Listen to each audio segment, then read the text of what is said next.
Hi, I have another book to read with you. This is The True Story of the Three Little Pigs, as told by John Sazinka.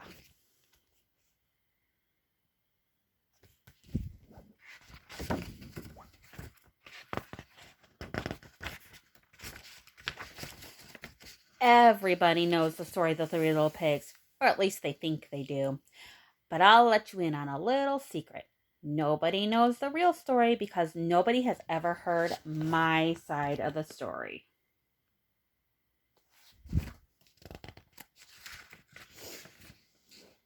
I'm the wolf, Alexander T. Wolf. You can call me Al. I don't know how this whole big bad wolf thing got started, but it's all wrong.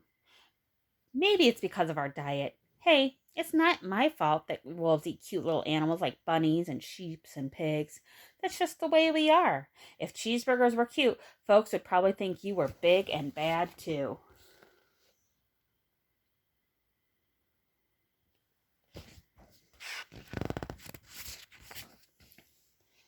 But like I was saying, this whole big bad thing is wolf thing is all wrong. The real story is about a sneeze and a cup of sugar. This is the real story.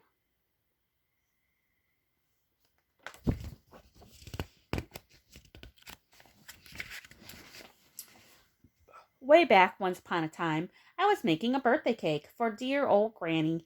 I had a terrible sneezing cold, and I ran out of sugar.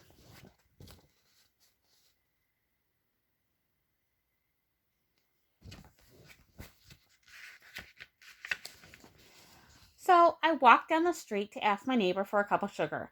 Now, this neighbor was a pig, and he wasn't too bright either. He had built his whole house out of straw. Can you believe it?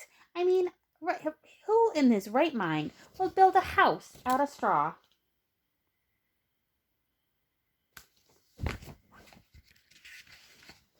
So, of course, the minute I knocked on the door, it fell right in.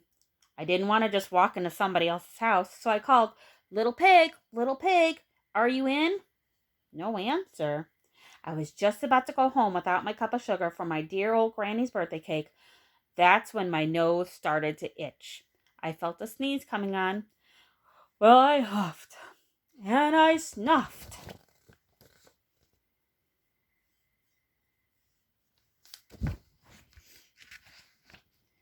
And I sneezed a great sneeze.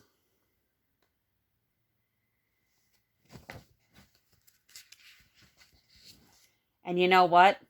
The whole darn house fell in. And right in the middle of the pile of straw was the first little pig, dead as a doornail.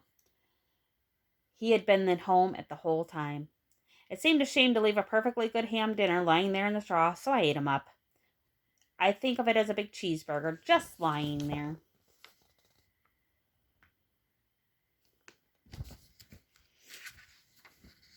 I was feeling a little better, but I still didn't have a cup of sugar, so I went to the next door neighbor's house. This neighbor was the first little pig's brother. He was a little smarter, but not much. He built his house out of sticks. I rang the bell on the stick house and nobody answered. I called, Mr. Pig, are you in? He yelled back, Go away, Wolf. You can't come in. I'm shaving the hairs on my chinny chin chin.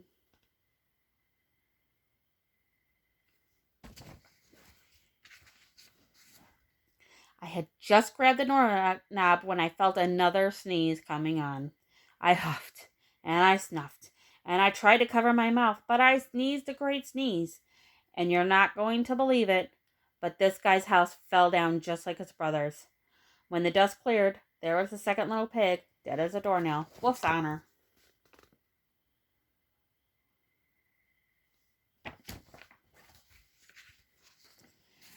Now, food will spoil if you just leave it out in the open, so I did the only thing there was to do. I had dinner again. I think of it as a second helping. I was getting awfully full, but my cold was feeling a little better, and I still didn't have a cup of sugar for my dear old Granny's birthday cake, so I went to the next house. This guy was the first and second little pig's brother. He must have been the brains of the family. He built his house out of bricks. So I knocked on the brick house. No answer. I called, Mr. Pig, are you in? And do you know what that rude little porker answered? Get out of here, Wolf. Don't bother me again.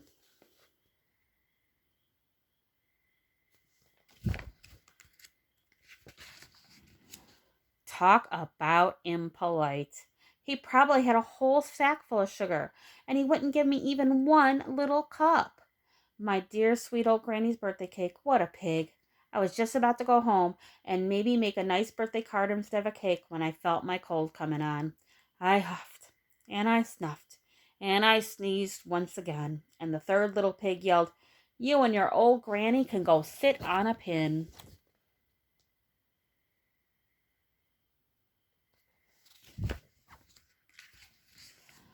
Now, I'm usually a pretty calm fellow, but when somebody talks about my granny like that, I go a little crazy. When the cops drove up, of course I was trying to break down the pig's door, and the whole time huffing and puffing and sneezing and making a real scene.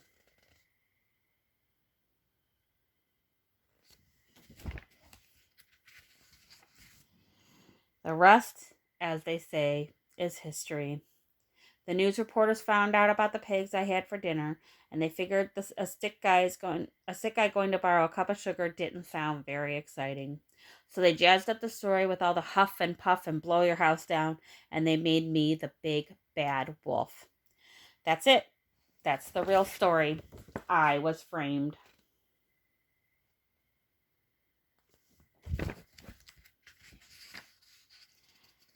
But maybe could you loan me a cup of sugar?